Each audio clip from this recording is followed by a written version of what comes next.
thank you. What are you doing? Just gathering content for a story. What type of story? I'm a journalist, just gathering content for a story. Journalist with who? Just myself. Okay. What's your name? Let me see some ID. I'm engaged in constitutional protected activity. I elect to remain silent. Okay, I need to see some Are you detaining me? identification. Are you detaining me? I need to see some identification. Well, I need to know if you're detaining me or not. Sir, may I see some identification? Are you detaining me? I'm asking you for some credentials to see who you are. Yeah, but I'm not doing anything wrong. I'm engaged. Okay, you're videotaping me. I know. That's, okay. Please don't touch my camera. Okay, well, you're videotaping me. And by law, you can't videotape me if I don't give you permission to. Oh, man, this is a public space. There's no expectation. Okay, but why?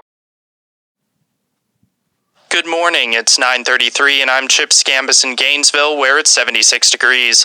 A St. Augustine man has a YouTube account that's quite popular. Since 2011, his videos about North Florida law enforcement have amassed more than 1.4 million views. As WUFT's Ethan Magoc reports, the man's tactics have garnered a strong following. Jeff Gray is a truck driver living in St. Augustine, and he has a simple approach. Show up in a public place with a camera and a thorough knowledge of what law enforcement can and cannot ask him to do. The goal of his hobby is even simpler: remind both citizens and police about constitutional rights. Hey, my name is Jeff Gray. I have the Honor Your Oath YouTube channel. My main purpose is to teach people their rights and how to assert their rights in real-life situations with real-life authority figures, and teach people that their constitutional rights still do exist. How long have you been doing this, and why did you start? I know the YouTube channel came into existence like mid-2011, if that's correct. Yeah, it's around 2011. I was inspired by Carlos Miller, Photography is Not a Crime, and guys in the Free State Movement in New Hampshire.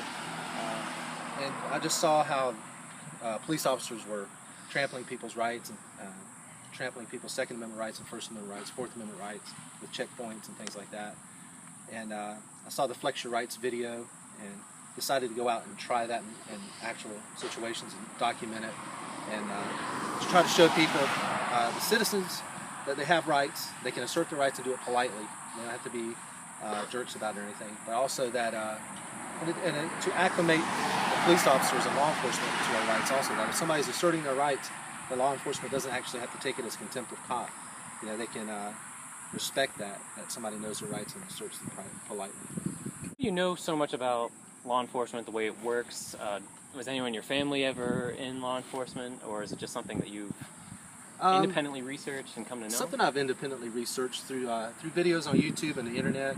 Like I said, Flex Your Rights, the video about Never Talk to the Police, the Free State Movement, Cop Watch, those guys like that get out there and put themselves on the line to assert rights and try to establish their rights in police. So if you could, in either one word, couple of words, describe your overall feeling toward police officers, sheriff's department, people like this, positive, negative. Can you sort of boil it down there for me? Well, I tell you, when I first started this off, I was the typical person that believed that the majority of police officers were good cops, and there was a few bad apples. Now I'm kind of switched on that. I believe the majority of them are possibly not bad cops, but unknowledgeable of the law, and even the good cops won't sometimes correct the bad cops. But I have encountered some good cops, and I do put that on video also. The good cops do what they're supposed to do on their oath. So to simplify it, if I can, yeah. Plus or minus, does it just depend, or?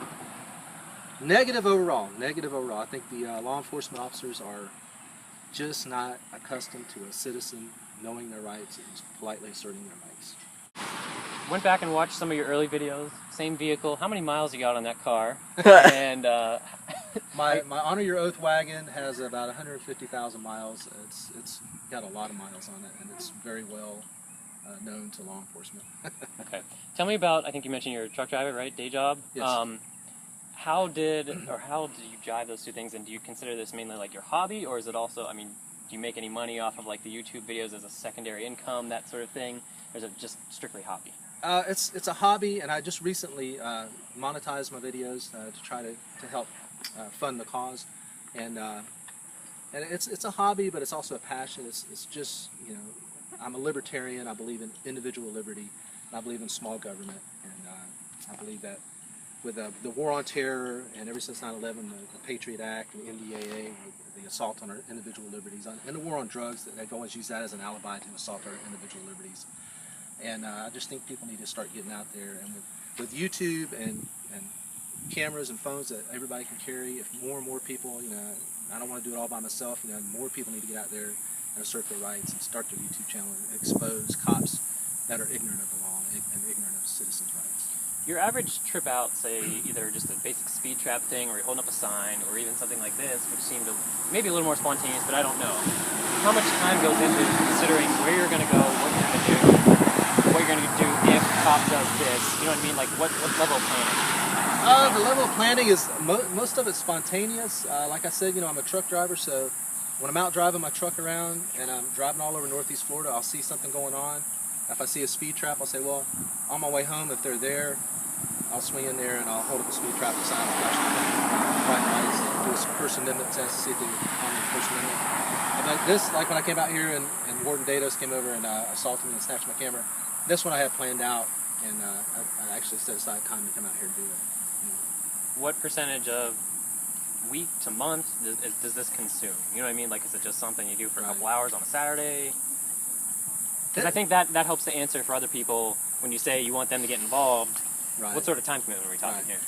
Time commitment it's really odd. It's just like today out here. Today was obviously planned, and we have to set aside time on the day off. But the majority of what I do is I'm driving down the road and I see a traffic stop going on where there's maybe a search of the vehicle going on. I'll just stop. I'll get out my camera and I'll document it. And I stand across the street or whatever. I'm not interfering.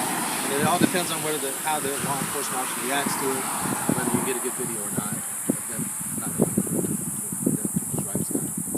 So good video to you means they're being ignorant of the statutes, or? Yeah, well, a good video, one that gets a lot of hits and everything, is one where I'm standing there peacefully asserting my rights, and you have a law enforcement officer come over and start demanding my identification and try to tell me to turn my camera off, and I've just basically politely assert my rights and stand them down. But it's funny, the video that I have that has the most views out of all videos is a positive encounter that I had with the Officer Graham in Greenfield Springs Police Department, where he was really cool, and it has like more than twice as many views as the other. Why do you think that is? I don't know. Do you want to speculate? I don't know, but I think it's pretty cool that a positive encounter turned out to be the most viewed video. Okay. 2 questions left. Your go-to reasoning when a cop starts to get aggressive as to why A, you're filming, B, you're doing it, what would you say to me, right? If I was saying, sir, put your camera away, let me see your ID, that sort of thing. Oh, if what's your like go-to excuse? Or my go-to thing is, officer, I'm engaged in constitutionally protected activity. I'm a citizen journalist. I'm well within my rights, and I don't have to turn my camera off. How did you develop that? Just out of experience. It's personal experience involving with the cops. You can tell from my first videos where I first started doing it to now, I'm a lot better at it, and watching other people do it. Okay. What am I not asking here that you want to say?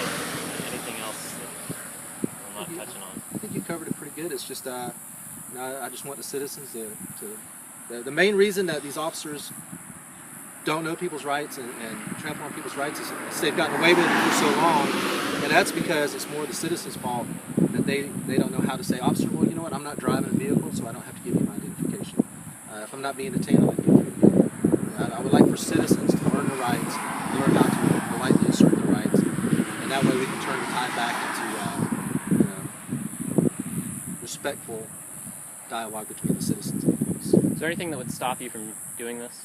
I mean, like an event that would occur, or you know what I mean? Like, what would it be that would keep you from going out every week or two, kind of getting after it? I don't really know. I think I would try to keep on going, regardless of the situation. I tell you, the one person that could make me stop doing it, if she called me right now, it'd be my wife. If my wife called me and said, "Honey, I'm tired of it, it's over," I would stop. Just being honest. That's just the way. Taking too much time from the family or something? Okay.